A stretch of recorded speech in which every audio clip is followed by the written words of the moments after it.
अजहर साहब ये फरमाइएगा कि एक तरफ तो ये सियासी इत्तेहाद हैं और दूसरी तरफ जो है वो बेसिक जो अवाम के मसाइल हैं उसका जो है वो इदराक कौन करेगा।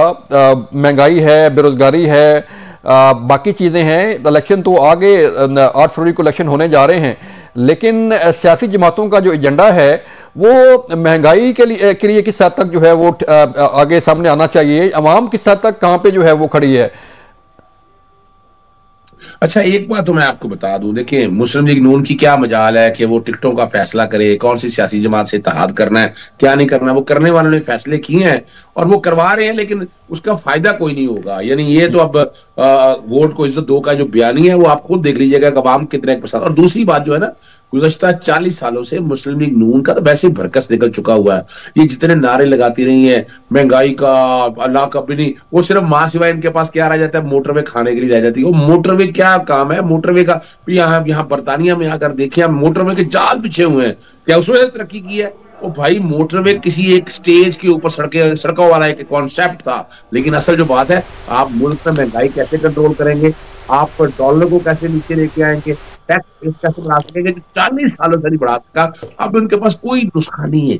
इन्होंने अगर आप देखिए 17 महीने थे इनके पास, 17 महीनों में जो इन्हें मुआशरत का सत्याना, अच्छा वो बहाना क्या बनाते हैं कि जनाब हमारे दौर में जो है ना वो अपना डॉलर बड़ा जबरदस्त है। भाई जनरल परवेज मुशर्रफ के दौर में तो अगर डॉलर की बात करती है, अगर मुल्क में इकोनॉमी की बात करनी है, स्टेबिलिटी की बात करनी है, तो उससे कंपैरिजन करें अपने आप को और अपने पुराने दौर से आज 17 महीने का अगर कंपैरिजन करें तो आज सर, बस कुछ सर तहरीक इंसाफ के साबिक चेयरमैन के पास भी बड़ा टाइम था।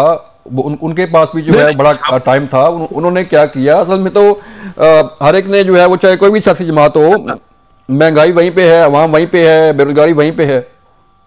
देखिए मैं बताऊं आपको, लेकिन बलोच साहब बात इतनी है, कोरोना का टाइम था, 2-2.5 साल तो कोरोना गए ना सारे। उस कोरोना में इकोनॉमी की क्या पोजीशन लेकर आए, आपकी एक्सपोर्ट कहां लेके आए, इंडस्ट्रीज कितनी, आप खुद सोच रहे ना। मैं शर्मिला साहब को जो है वो शामिल करना चाह रहा हूँ। शर्मिला साहब, आप भी एक जो है वो एक बयानिया लेके मैदान में हैं और जो है पीपल्स पार्टी का एक अहम बयानिया रोटी कपड़ा और मकान है। सिंध से शुरू करें और आखिर तक जाएं तो ये रोटी कपड़ा और मकान का बयानिया जो है वो अब तक कायम है। इस पे किस हद तक कामयाबी आपको मिल सकती है? बलोच साहब, अगर आप आज का जो माहौल है उसको देखें, अब पाकिस्तान के जो माशी हालात हैं उस पर अगर एक गहरी नजर रखते हो तो आपको मालूम होगा कि आज तो सबसे ज्यादा इस बयानिया की जरूरत है। और ये सिर्फ पीपल्स पार्टी का बयानिया नहीं है, पीपल्स पार्टी हमेशा डिलीवर करती आई है। अगर सिंध का हवाला मैं आपको दूं, क्योंकि सिंध में हमारे पास हुकूमत थी और जब सैलाब आया माहौलियाती तब्दीली के नतीजे में, तो सिंध में तकरीबन कोई लाखों की तादाद में घर बह गए, स्कूल्स भी बह गए, माल मवेशी भी मर गए, सब कुछ खत्म हो गया। पाकिस्तान पीपल्स पार्टी ने एक बहुत बड़ा बेड़ा उठाया और मैं तो ये कहूंगी कि पाकिस्तान का सबसे बड़ा तामीरी प्रोग्राम शुरू किया, जिसमें सैलाब ज़दगान को घर बना के देना था, जिसमें से 3 लाख घर बना के दे भी दिए गए। उसके बाद हुकूमत चली गई, इलेक्शन कमीशन ने फंड्स रोक दिए। तो ये बेड़ा और कोई नहीं उठा सकता। सिंध के अंदर पीपल्स पार्टी ने नौकरियां भी दी हैं। सिंध के अंदर आप सेहत की सहूलियात पे भी अगर नजर डालें तो पूरे पाकिस्तान में सबसे बेहतरीन है। गुर्बत कहाँ पहुंची है मैम? गुर्बत कहाँ पहुंची है? लोगों के रोजगार कहाँ पहुंचा है? महंगाई कहाँ पहुंची है? मैं जवाब दूं? जी प्लीज प्लीज। जी देखिए, महंगाई सिंध का सूबा तो सिर्फ कम नहीं कर सकता ना, या बेरोजगारी सिंध का सूबा तो सिर्फ कम नहीं कर सकता। ये तो फेडरल गवर्नमेंट का काम है। अगर आप बिजली की नरखें पूरे मुल्क में बढ़ा देंगे, अगर आप पेट्रोल की कीमतें पूरे मुल्क में बढ़ा देंगे, तो महंगाई एक सूबा सिंध कैसे कम करेगा? लेकिन हम जो कर सकते हैं इन इफेक्ट्स को मिटिगेट करने के लिए, वो हमने किए। ये जो BISP प्रोग्राम जिसके ऊपर जितनी भी हुकूमतें आती हैं नाज करती हैं, ये पीपल्स पार्टी ने शुरू किया था और पीपल्स पार्टी का ही ये एक फ्लैगशिप प्रोग्राम है, जिसको इमरान खान साहब ने आके उसका नाम बदलने की कोशिश की, लेकिन नहीं हो सका। और ये लोग जानते हैं कि ये पहले तो कहते थे कि जी बड़ी खतीर सी रकम है, लेकिन ये रकम भी आज के दिन और माहौल के अंदर और आज के सिनेरियो में बहुत बड़ी रकम है। एक गरीब घराने के लिए जिसके पास एक वक्त भी खाने की रोटी अब नहीं मुयस्सर।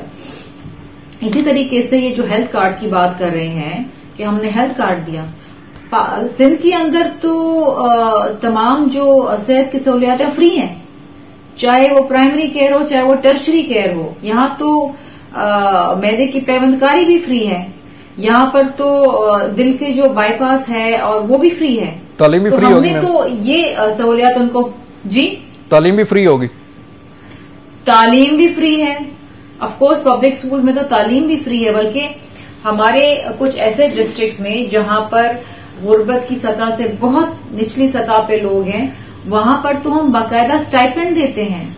अगर माँ बाप अपने बच्चे और बच्चियों को स्कूल भेजते हैं तो उनको पैसे देते हैं, और इसी तरीके से उनको भी पैसे देते हैं स्कूल भेजने के लिए, ताकि वो उनको स्कूल से निकाल के कहीं रोजगार की तलाश में न लगा दें। तो सिंध तो ये भी काम कर रहे हैं। जब भी तो मैं आपको कहती हूँ कि सिंध में कितने भी इत्तेहाद बना लें, लोगों को मालूम है कि अच्छे बुरे वक्त में, मुश्किल हालात में साथ देने वाले सिर्फ पाकिस्तान पीपल्स पार्टी। लेकिन इस दफा जो है वो इत्तेहाद बनने जा रहे हैं काफी सिंध में। हाशमी साहब, मुझे ये बताइएगा कि जो सियासी इत्तेहाद बन रहे हैं, किस हद तक आपको यकीन है कि सिंध में आप पीपल्स पार्टी का मुकाबला इन सियासी इत्तेहादों से कर पाएंगे?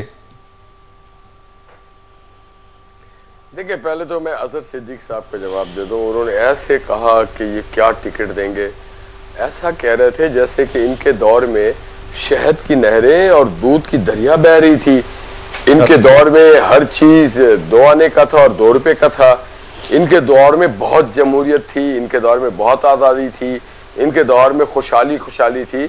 और भाई, अगर आप याद करें, ईमानदारी से भी कभी बात करना चाहिए कि पाकिस्तान में 12,000 मेगावाट बिजली मोहम्मद नवाज शरीफ साहब के दौर में है। और हमने कब कहा कि हम इस पे फख्र कर रहे हैं? ये तो होना चाहिए, बुनियादी हक है मोटरवे और जो भी डेवलपमेंट। तो अदर सिद्दीक साहब उतने ही बात करें। कहाँ राजा भोग, कहाँ गंगू तेली, कहाँ मोहम्मद नवाज शरीफ, कहाँ अदर साहब की बातें। अब रह गया इत्तेहाद की बात। तो पीपल्स पार्टी ने गुज़श्ता इलेक्शन में टोटल कास्टिंग वोट का 38% लिया था, जो 68% उनके जो वोटर्स हैं सिंध के, जो पीपल्स पार्टी के मुखालिफ कैंप में थे, जिन्होंने वोट डाला था, वो 62% लोग आज एक जमा हो गए। तो क्या इसमें गुनाह हो गया? वो कल भी पीपल्स पार्टी मुखालिफ वोट पड़ा था 62%, वो आज भी पीपल्स पार्टी मुखालिफ पड़ेगा। और तो वो एक जगह होकर के पढ़ाना चाहते हैं। पहले भी पीपल्स पार्टी ने 38 लिया था, उससे ज्यादा उन्होंने नहीं लिया। हमने पीपल्स पार्टी के किसी वोट को, ना उनके किसी काम को ये हिट नहीं करें। हम तो अपना जिंदा रहने का हक मांगना चाहते हैं कि 15 साल में सिंध के लोगों को वो सहूलतें नहीं मिली। यहाँ पे एक सिस्टम, नाजायज सिस्टम बनाया गया था, जो बाला ही बाला, गवर्नमेंट से भी बाला था, सुप्रा सिस्टम बनाया था, जो यहाँ पे मामलात को हल करता था। वो जमीनों के मामलात हो, वो नौकरियों के मामलात हो, वो ठेके के मामलात हो, कोई और भी मामलात हो, वो सारे सिस्टम के जरिए किया जाता था। असेंबली को बाईपास कर दिया जाता था, असेंबली बुलडोज होती थी, बल्दियात काम नहीं कर पाते थे और बल्दियाती इदारों में एडमिनिस्ट्रेटर ला के बैठाया जाता था। उनके अपने वजीर कहते हैं कि 9000 घोस्ट स्कूल है। हम यही कहना चाहते हैं कि आपने 15 साल में 9000 घोस्ट स्कूल खत्म नहीं कर सके। उनके चेयरमैन कहते थे कि हमें सिंध में शहबाज स्पीड चाहिए। अगर आज हम सिंध में शहबाज स्पीड लेके जा रहे हैं तो उनको तो खुश होना चाहिए, उनको नाराज नहीं होना चाहिए।